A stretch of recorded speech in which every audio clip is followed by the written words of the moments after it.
శనిత్రయోదశి పర్వదినాన్ని పురస్కరించుకుని అంబేద్కర్ కోనసీమ జిల్లా మందపల్లి శ్రీ మందేశ్వర శనీశ్వర ఆలయానికి శనివారం భక్తజనం పోటెత్తారు.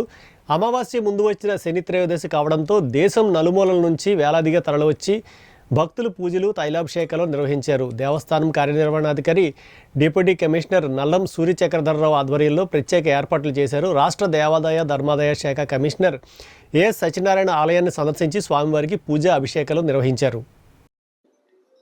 మనకి ఆంధ్రప్రదేశ్లోనే అతి ముఖ్యమైనటువంటి క్షేత్రం.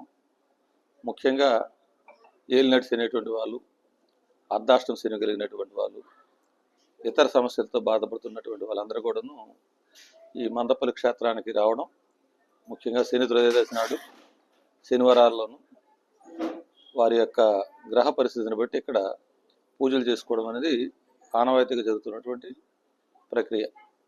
ఎందుకు చెప్తున్నామంటే మందపల్లి మన రాష్ట్రంలోనే శనీశ్వరుడు ప్రతిష్ఠించినటువంటి ఏకైక క్షేత్రం మందపల్లి. ఈ రకంగా అంటే చూసుకున్నట్టు ఇప్పుడు మన మహారాష్ట్ర దక్షిణ భారతదేశంలో చూసుకున్నట్టే మనకి పావగడ కర్ణాటకలో శని క్షేత్రం, అది కూడా పాపులర్. అదే రకంగా శని సింగాపూర్ అంటే మహారాష్ట్ర పాపులర్. అయితే వాటికి వీటికి ప్రత్యేకత ఏంటంటే ఇది స్వయంభూ మరియు ఏకైక శనీశ్వరుడు స్థాపితం చేయబడిన మందేశ్వర స్వామి దేవస్థానం. అయితే ఈ మధ్య రాష్ట్ర ప్రభుత్వం వారు ముఖ్యంగా అన్ని దేవాలయాల్లో కూడా ఈ భక్తులు ఎవరైతే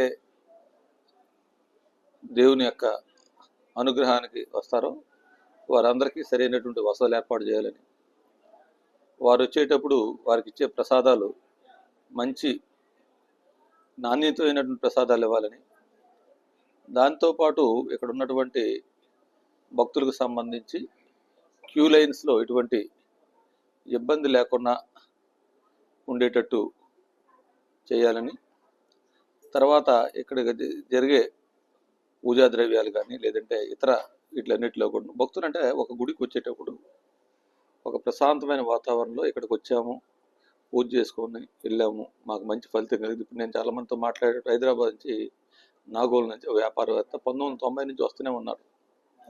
ఇప్పుడు వ్యక్తిగతంగా తీసుకుని నేను కూడా ఇప్పటి నుంచి దేవాలయంతో అనుబంధం కలిగింది.